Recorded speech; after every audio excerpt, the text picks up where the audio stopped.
کہ جو اردو کا جو رسم خط ہے جو آج ہمارے پاس میں موجود ہے کہ دراصل اس کی ترقی کیسے ہوئی، کتنے ادوار سے گزری ہے، کن کن لفظوں کی شمولیت ہے، کن کن زبانوں کی شمولیت ہے اس کا مطالعہ ہم اس میں کریں گے۔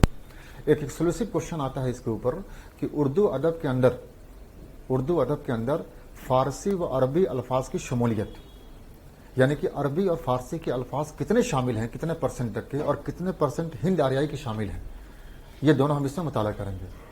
ایک اوور ہم دیکھتے ہیں کہ جو اردو کی ترقی ہوئی ہے وہ دلی سلطنت سے ہوتے ہوئے مغلیہ حکومت سے لے کر کے اور ابھی تک جو ترقی کا دور پلس دکنی دور ہو، شمالی دور ہو، مختلف دبستانیں ہوں، مختلف تحریکیں ہوں، مختلف ادوار ہوں، مختلف اصناف ہوں، یہ سب کے کنٹریبیوشن کو ایک انٹیگریٹ اگر ہم کر دیں، کمپیکٹ ہم کر دیں، تب جا کر کے اردو کا صحیح آغاز و ارتقاء ہمارے سامنے ظاہر ہوتا ہے۔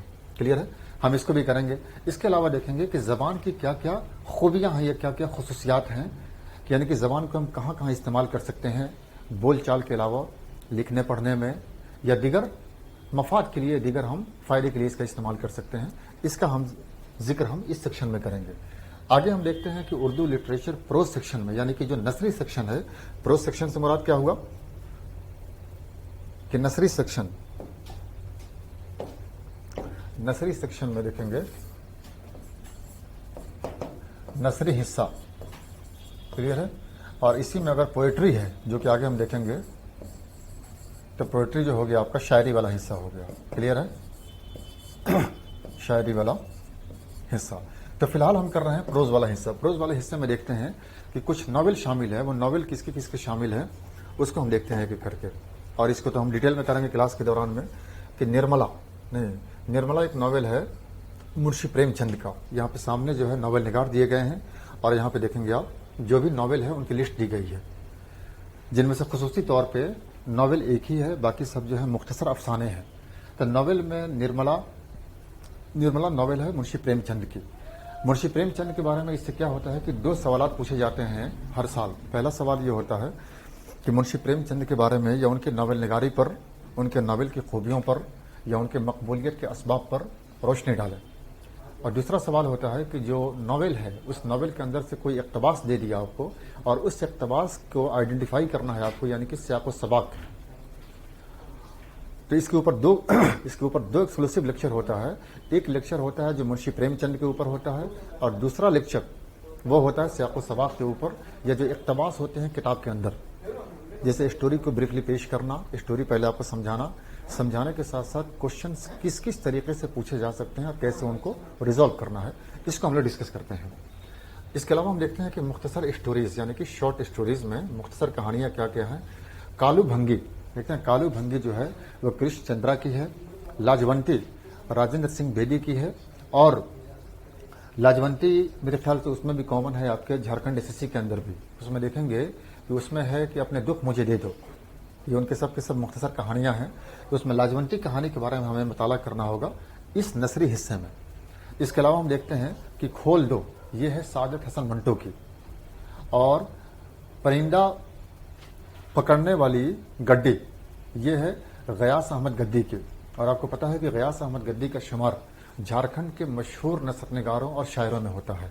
جھارکھنڈ کے اردو ادب کی خدمات کا جب بھی ذکر ہوگا تو غیاث احمد گدی اور الیاس احمد گدی دونوں کا نام ناقابل فراموش ہے، اس لیے خصوصی طور پہ ان کو شامل کیا گیا ہے۔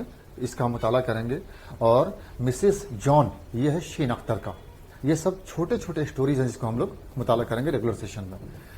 اب ہم دیکھتے ہیں کہ اردو پوئٹری میں، جیسے ابھی تک ہم نے نثری حصہ دیکھا یعنی کہ پروز والا حصہ دیکھا، اب ہم دیکھتے ہیں اردو پوئٹری میں۔ تو پوئٹری میں آپ کو پتا ہے کہ سب سے اہم نام ہے مرزا غالب کا۔ اردو کا ذکر ہو اور غالب، میر اور اقبال کا ذکر نہیں ہو تو یہ اپنے آپ میں انکمپلیٹ مانا جاتا ہے۔ ان کو اردو کا اہم ستون یا اہم فاؤنڈیشن بھی کہا جاتا ہے۔ اس کے علاوہ ان کو اردو کا 3 مورتی یا 3 جیول آف اردو لٹریچر بھی کہا جاتا ہے۔ آپ کو پتا ہے کہ میر تقی میر اور غالب اور اقبال، یہ تینوں جو بھی اہم شاعر ہیں، ان تینوں کا مطالعہ ہمیں ڈیٹیل میں کرنا ہے۔ Number of questions number of طریقے سے پوچھے جاتے ہیں اس میں، اس کو ہم ڈیٹیل میں کر رہے ہوں گے۔ خاص طور پہ غالب کی جب ہم بات کریں تو غالب کی شخصیت ایک ایسی شخصیت تھی کہ جو نہ کہ صرف شاعری تک محدود ہے، بلکہ زندگی کے جس صنف میں یا زندگی کے جس حصے میں آپ نے قدم رکھا، آپ نے اپنی انفرادیت اور مقبولیت ظاہر کی۔ کہ ایک زمانہ گزر جانے کے بعد آج بھی آپ کی مقبولیت کو کوئی داغ نہیں لگا ہے یا آپ کی مقبولیت معدوم نہیں ہوئی ہے. آئی ریچرڈس ایک فورن نقاد ہے انگریزی ادب کا. وہ لکھتا ہے کہ کسی شاعر کے یا کسی نثر نگار کے مرنے کے 100 سال بعد اگر اس کا صحیفہ یا اس کی شاعری زندہ ہے تو یہ اس کے عظمت کی واضح دلیل ہے. جب بات ہم میر تقی میر کی کریں، غالب کی کریں، اقبال کی کریں، فراق یا فیض کی کریں، تو صدیاں گزر جانے کے باوجود بھی ان کی عظمت یا ان کے دیوان کو معدومیت نہیں ہوئی ہے، یعنی کہ اس میں اس کے شہرت یا مقبولیت میں کمی آنے کے بجائے اس میں اضافہ ہوا ہے. ان کی عظمت کی دلیل اس سے بہتر نہیں ہو سکتی ہے. غالب کے اشعار کو ہم دیکھتے ہیں کہ غالب کے اشعار آج بھی لوگوں کے ذہن پر چھائے ہوئے ہیں، جیسا کہ ہم نے جو پہلا شعر آپ کو بتایا. ایسے بہت سارے اشعار ہیں غالب کے. ایک جگہ لکھتے ہیں کہ وہ لہد پہ بوئے میں تھی نہ آ سکے فرشتے، میں عذاب میں پھنسا تھا جو نہ بادہ خار ہوتا. ایک جگہ اور لکھتے ہیں کہ عشرت قطرہ ہے دریا میں فنا ہو جانا، درد کا حد سے گزرنا ہے دوا ہو جانا. جب ہم تھوڑی سی تحقیق کی بات کریں یا تھوڑا سا فلسفے کی بات کریں کہ نہ تھا کچھ تو خدا تھا، کچھ نہ ہوتا تو خدا ہوتا، ڈبویا مجھ کو ہونے نے نہ ہوتا میں تو کیا ہوتا. ہو یہ مدت کے غالب مر گیا پر یاد آتا ہے، ہر ایک بات پہ کہنا کہ یوں ہوتا تو کیا ہوتا، یوں ہوتا تو کیا ہوتا. تو ایسے بہت سارے اشعار جو غالب کا ہم لوگ جو اس سلیبس کے دائرے میں ہم مطالعہ کریں گے اور ان کی بہت ساری خوبیوں کو، یعنی کہ ان کی شاعری کی خوبیاں پلس ساتھ میں ان کی جو بھی شخصیات کی خوبیاں ہیں ان سب کا ہم ذکر کریں گے، اور ساتھ میں مختصر تعارف بھی پیش کریں گے کہ ان کی پوئٹری کے علاوہ ان کے پروز میں کیا کیا اہم خدمات رہے ہیں. کیونکہ جیسا ہم نے بتایا کہ ان کی خدمات کا اندازہ اسی بات سے لگایا جا سکتا ہے کہ ماڈرن انڈیا پہ ایک سب سے اہم کتاب لکھی گئی، اسپیشلی 1947 کے بعد جو 2 کتابیں لکھی گئی ہیں ہسٹری میں یا تاریخ میں، جن میں پہلی کتاب ہے کہ انڈیا آفٹر گاندھی اور ایک ہے انڈیا سنس انڈیپینڈنس. تو انڈیا آفٹر گاندھی جو لکھی گئی ہے رام چندر گوہا کی، اس کا جو اقتباس ہے، شروعات جو ہوتی ہے اس کے انڈیکس کا، وہ شروعات ہی ہوتی ہے مرزا غالب کی شاعری سے. جب آپ کا پینشن بند ہو گیا تھا اور آپ کو پتا ہے کہ اس سمے برٹش حکومت کا ہیڈ کوارٹر کولکاتہ ہوا کرتا تھا، تو کلکتہ جانے کے دوران کچھ وقت آپ نے گزارا تھا وارانسی کے اندر اور آپ نے لکھا تھا وہاں پہ چراغ دیار، لائٹ آف دا لیمپ، اور اس کو انہوں نے بیس بنایا، وہاں سے لکھنا شروع کیا ہے. پلس آپ دیکھتے ہیں کہ جو بھی ابھی عظیم فنکار ہیں، عظیم ناول نگار ہیں، عظیم نثر نگار ہیں، عظیم مختصر افسانہ گو ہوں، یہ سب کے سب کبھی نہ کبھی گاہے بگاہے غالب کا، میر کا یا اقبال کے شعروں کا ذکر کرتے رہتے ہیں. تو اس طریقے سے ہم ڈیٹیل میں پڑھیں گے اپنے ریگولر سیشن میں. اور جو خصوصی طور پہ جو پڑھنا ہے ہم کو ان کے غالب کی شخصیت اور شاعری کے علاوہ، وہ ان کا غزل شامل ہے، جس غزل کے اندر سب سے پہلا ہے کہ ہزاروں خواہشیں ایسی کہ ہر خواہش پہ دم نکلے. ہزاروں خواہشیں یعنی کہ وہ چیزیں جس کو ہم لوگ ڈے ٹو ڈے لائف میں فیس کرتے ہیں نہیں. اور ان اشعار کو پڑھ کے آپ کو لگتا ہے کہ دراصل یہ اشعار آپ کے اوپر زیادہ فٹ بیٹھتے ہیں، یا اس دور کے لیے زیادہ مناسب الفاظ ہیں کہ ہزاروں خواہشیں ایسی کہ ہر خواہش پہ دم نکلے، بہت نکلے میرے ارماں پر پھر بھی کم نکلے، نکلنا خل سے آدم کا سنتے آئے ہیں لیکن بڑے بے آبرو ہو کے تیرے کوچے سے ہم نکلے. ایسی پوری غزل ہے جس کا 2 مصرع ہم نے بتایا آپ کو. ایسے پورے ڈیٹیل میں ہم پڑھیں گے وضاحت کے ساتھ میں اس کو اپنے ریگولر سیشن میں. نیکسٹ ان کا شعر ہے، نیکسٹ غزل ہے ان کا کہ یہ نہ تھی ہماری قسمت کہ وصال یار ہوتا، اگر اور جیتے رہتے یہی انتظار ہوتا، تیرے وعدے پر جیے ہم تو یہ جان جھوٹ جانا کہ خوشی سے مرنے جاتے گر اعتبار ہوتا. تو اتنی دل کو لبھانے والی یا اتنی لطف اندوز شاعری مرزا غالب کی کہ اس کو آپ ایگزام کے ساتھ ساتھ اپنے ڈیلی لائف میں بھی استعمال کر سکتے ہیں. تو ہر طریقے سے آپ بڑا لطف اندوز اور دلکش فیل کریں گے جب اس سیکشن کو ہم لوگ کر رہے ہوں گے. تو اب ہم دیکھتے ہیں کہ میر تقی میر کا میر تقی میر کا جیسا ہم نے بتایا کہ دکنی دور کے ختم ہونے کے بعد جب شمالی ہند کے اندر یعنی کہ دہلی کی سرزمین پر جب پھر سے دوبارہ شعری محفل کا آغاز ہوا اور جہاں سے دہلی دبستان یا دہلی اسکول کی شروعات ہوئی، اس میں شروعاتی شاعروں کو چھوڑ کر کے جو سب سے اہم اور قابل قدر نام نظر آئے گا آپ کو وہ ہے میر تقی میر کا. کہ جہاں پہ اردو زبان نئے طریقے سے ابھر رہی تھی، جہاں بہت سارے نمونے اس کے پاس موجود نہیں تھے، ویسے حالات میں میر تقی میر نے شاعری کا بوجھ سنبھالا اور ایک نئی زبان جسے ہم لوگ ریختہ، ریختی یا ریختہ پن یا یہ ہم گوئی ہم کہیں کہ ایک ایسے دور میں کہ جہاں ریختہ کے اندر آپ نے ایسی شاعری کی نہ کہ صرف اس دور میں بلکہ تعدد اردو کے ریختہ کے سب سے مسلم الثبوت استاد آپ مانے جاتے ہیں. یہ عظمت ہے میر تقی میر کی. آپ کی عظمت کا اعتراف نہ کہ آپ کو خود تھا بلکہ آنے والے دنوں میں جو بھی اردو کے اہم اور مشہور شاعر ہیں انہوں نے بھی کیا ہے. جیسے ہم کچھ مثال کے طور پہ بتائیں آپ کو کہ غالب ہوں, ذوق ہوں, علامہ اقبال ہوں, فیض احمد فیض ہوں, فراق گورکھپوری ہوں, حسرت موہانی ہوں, جتنے بھی اردو کے اہم شخصیات ہیں سب نے میر کی استادی کا اعتراف سچ پہ دل سے کیا ہے. میر خود لکھتے ہیں کئی جگہ کہ تھا وہ تو رشک حور بہشتی ہمیں میں میر, تھا وہ تو رشک حور بہشتی ہمیں میں میر, سمجھے نہ ہم تو فہم کا اپنا قصور تھا. اور آگے لکھتے ہیں کہ جہاں سے دیکھو ہنگامہ سا برپا ہے میرے دیوان میں, تا حشر جہاں میں میرا دیوان رہے گا. یعنی کہ ان کی عظمت کا اندازہ انہیں خود تھا. ایسے ہے نا کہ وہ جو بڑا مشہور شعر ہے جو سنتے ہیں ہم لوگ اکثر پکچر میں ہو, ڈیلی لائف میں ہو, یا کسی گنگناتے ہوئے کہ نازکی اس کے لب کی کیا کہیے, پنکھڑی ایک گلاب کسی ہے. نازکی اس کے لب کی کیا کہیے, پنکھڑی ایک گلاب کسی ہے, بار بار اس کے در پہ جاتا ہوں, حالت ایک اضطراب کسی ہے. اور کہ ایک اور ہے اس طرح کا کہ میر ان نیم باز آنکھوں میں ساری مستی شراب کسی ہے. تو اتنے سمپل الفاظ میں یا ایک دم بالکل آسان الفاظ میں اتنا عمدہ اور اتنی گہری شاعری کرنا, اس کا کریڈٹ میر تقی میر کو جاتا ہے. تو میر تقی میر کے جو بھی اشعار شامل ہیں اس میں, غزل وغیرہ میں ہم ان کو دیکھیں گے, جیسے الٹی ہو گئی سب تدبیریں کچھ نہ دوا نے کام کیا, دیکھا اس بیماری دل نے آخر کام تمام کیا, عہد جوانی رو رو کاٹا پیری میلی آنکھیں مون, یعنی رات بہت تھی جاگے صبح ہوئی آرام کیا. اور آگے اسی میں ہے کہ کوچے کے اس باشندے نے سب کو یہیں سے سلام کیا, میر کے دین و مذہب کو پوچھتے کیا ہو ان نے تو قشقہ کھینچا دیر میں بیٹھا کب کا ترک اسلام کیا. تو اس طرح کی پوری غزل ہے. اس غزل کا چند اشعار نمونے کے طور پر میں نے بتایا آپ کو. اور دوسرا ہے کہ شام سے کچھ بجھا سا رہتا ہے, چراغ ہوا ہے دل مفلس کا. شام سے کچھ بجھا سا رہتا ہے, چراغ ہوا ہے دل مفلس کا. یہ ایک پوری غزل ہے. تو اس غزل کے ساتھ ساتھ جو اس سے جڑے ہوئے غزلیں ہیں, اس سے جڑے ہوئے جو اشعار جو خیالات ہیں, ان کا بھی ذکر ہم لوگ کر رہے ہوں گے. آگے ہم دیکھتے ہیں حسرت موہانی کا. بات جب بھی جدید شاعری کی آتی ہے, سلیبس کو کتنا خوبصورت طریقے سے ڈیکوریٹ کیا گیا ہے. آپ دیکھیں کہ اردو کے 2 عظیم شاعر یا 3 عظیم شاعر, جن میں سے میر تقی میر, مرزا غالب اور اقبال کا نام تو ہے, اس نام کے ساتھ ساتھ جدید شاعری, چونکہ جو ٹریڈیشنل شاعری ہے یا کلاسیکی شاعری ہے اس سے بالکل الگ ہے جدید شاعری, جن میں سے نام آتا ہے ساحر لدھیانوی کا, مجروح سلطان پوری کا, احسان دانش کا, فیض احمد فیض کا, شہریار کا, اختر الایمان کا, حسرت موہانی, یا جو دیگر جو پوری شاعروں کی فہرست ہے ان میں ایک اہم نام ہے حسرت موہانی کا. اور حسرت موہانی کا جو غزل ہے یا ان کے جو عشق کا اظہار ہے وہ بالکل عمدہ اور بالکل نرالا ہے. اور ان کا مقابلہ ہم دور سے کر سکتے ہیں, بالکل کلوزلی تو نہیں, ان کا حکیم مومن خان مومن کے بارے میں آپ کو یاد ہے کہ ایک وہ شعر جس کو سن کر کے غالب نے کہا تھا کہ مومن آپ میرا سارا دیوان لے لیں لیکن یہ اشعار آپ مجھے دے دیں.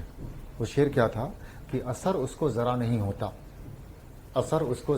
ہوتا, رنج راحت فضا نہیں ہوتا, تم کسی بھی طرح ہمارے نہ ہوئے, ورنہ دنیا میں کیا نہیں ہوتا, تم میرے پاس ہوتے ہو گویا جب کوئی دوسرا نہیں ہوتا.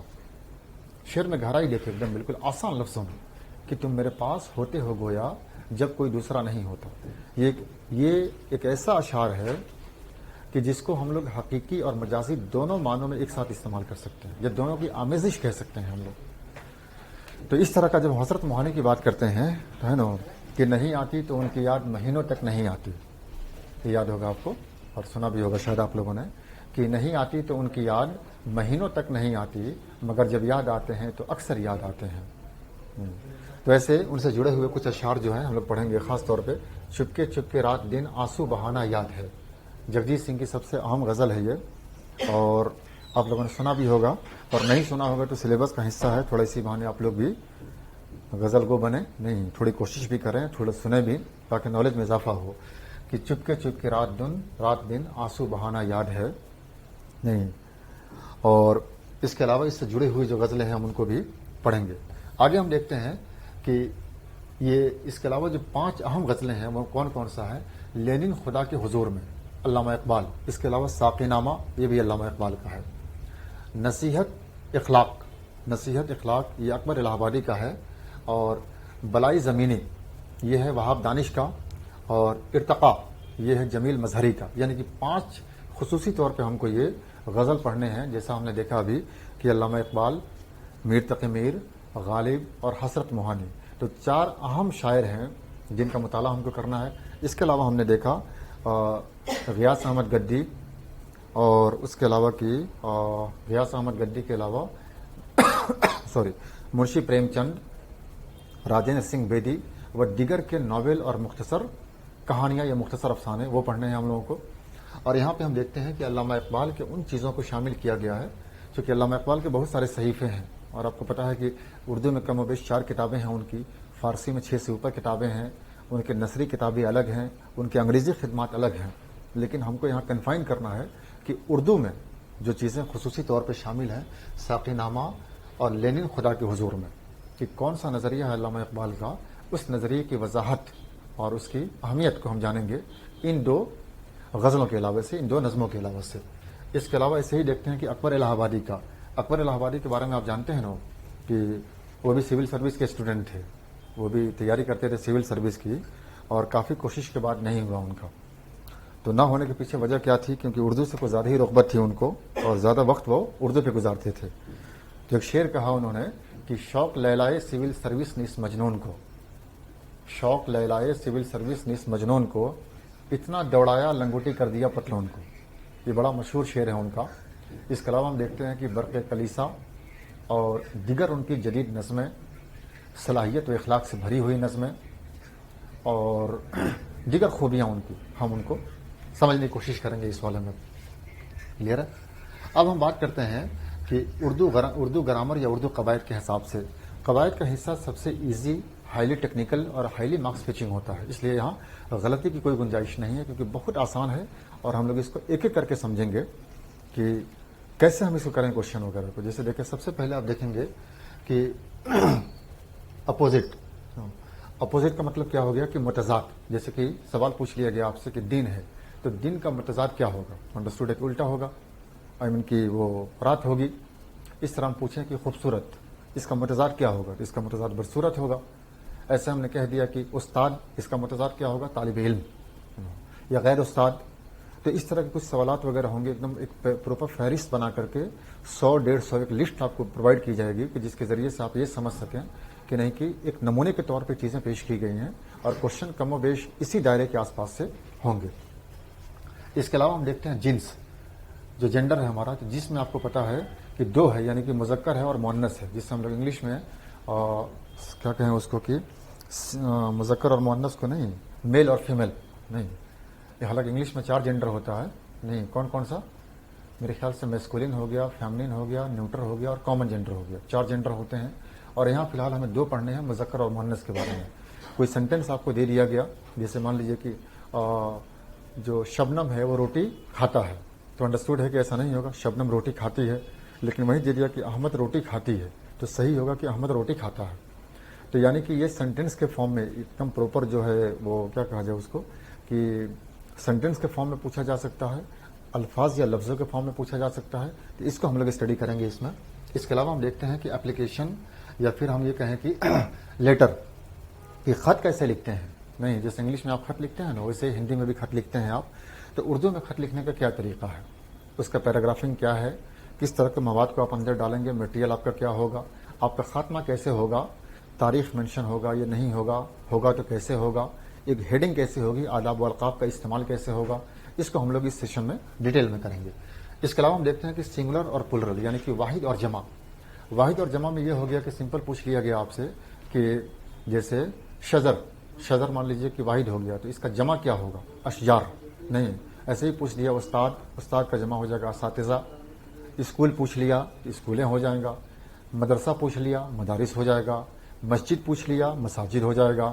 نہیں، ایسے مان لیجئے کہ لڑکا پوچھ دیا تو لڑکے ہو جائے گا، لڑکی پوچھ دیا تو لڑکیاں ہو جائے گا۔ تو ایسے مختلف طریقے سے، یعنی کہ ایک نمونے کے طور پہ یہاں پہ بھی کوشش ہوگی کہ 100-150 ایک بالکل ایک نمونے کے طور پہ آپ کو پیش کیا جائے، تاکہ جہاں سے آپ کو اندازہ لگے۔ تو ایسے آپ نے دیکھا کہ بریفلی جو اردو قواعد میں پڑھنا ہے ہم لوگوں کو، وہ آپ کو پڑھنا ہے واحد اور جمع، مماثلت و متضاد، یعنی کہ سینونیمس اینڈ اینٹونیمس۔ اس کے علاوہ کہ لیٹر رائٹنگ، خطوط کی رائٹنگ کیسے کریں ہم، اور اسی میں تھوڑا سا مختصر بتا دوں گا آپ کو کہ اردو کے جو اہم خطوط نگار رہے ہیں وہ کون سے رہے ہیں، کیونکہ ہمارا کنسرن مینس کے ساتھ ساتھ انٹرویو بھی ہے. آپ یہ بات کبھی نہیں بھولیں کہ اگر آپ لینگویج سے ایگزام پاس کر رہے ہیں تو ایک لینگویج ایکسپرٹ آپ کے انٹرویو پینل میں بھی ہوتا ہے. تو ہو سکتا ہے کہ جو سوال آپ سے مینس میں نہیں پوچھے گئے ہیں وہ سوال آپ سے انٹرویو میں پوچھے جائیں. تو ایک کمپلیٹ پریپریشن ہونی چاہیے تاکہ اس سمے آپ پریشان نہیں ہوں اور بالکل ایک دم ون اسٹاپ سولوشن ہو اور ون گو ہونا چاہیے تاکہ کمپلیٹ چیزیں آپ کو بالکل یہاں پہ دستیاب ملے. تو اس بریف سیشن میں آپ نے دیکھا کہ ہم نے سلیبس کو کیسے کیٹیگرائز کیا اور اردو کے اہم شاعروں کے ساتھ ساتھ جن میں سے میر تقی میر، مرزا غالب، علامہ اقبال، حسرت موہانی جدید شاعروں میں خاص طور پہ اردو کی اہم نثری سیکشن یا نثری صفات کے ساتھ ساتھ اردو کی اہم شاعری والا حصہ اور اس کے ساتھ ساتھ قواعد، یہ سبھی حصوں کو ہم نے دیکھا. اور ہم امید کرتے ہیں کہ بریف سیشن آپ کو اچھا لگا ہوگا. اگر آپ کو اچھا لگے اس سیشن کو تو آپ اس کو لائک کر کے سبسکرائب کریں اور آگے فردر فارورڈ کریں آپ کہ انہیں یہ نالج ملے کہ بہت سارے لڑکے پریشان رہتے ہیں. جیسا بتایا سر نے کہ اردو کو لے کر کے اکثر لڑکوں کا فون آتا ہے، کنفیوژن میں رہتے ہیں کہ چلی ہے کہ نہیں ہے. تو آپ کی پریشانی کو دور کرنے کے لیے ایک بالکل سر کا نوول انیشیٹو ہے کہ نہیں کہ ون اسٹاپ سولوشن ہو کہ آپ جہاں سے آپ کی ساری ضرورتیں پوری ہو سکیں. بس اب آپ کی ضروری ہے، آپ کے لیے ضرورت ہے کہ آپ اس کو سمجھیں، اس کی اہمیت کو فردر پروپوگیٹ کریں آپ اسے اور اس سے مستفیض ہوں. اور جلدی ملاقات ہوتی ہے آپ سے نیکسٹ سیشن میں. تب تک آپ اسٹڈی کریں، خیال رکھیں اپنا اور اس کو فردر پروسیڈ کریں آپ. ٹھیک ہے.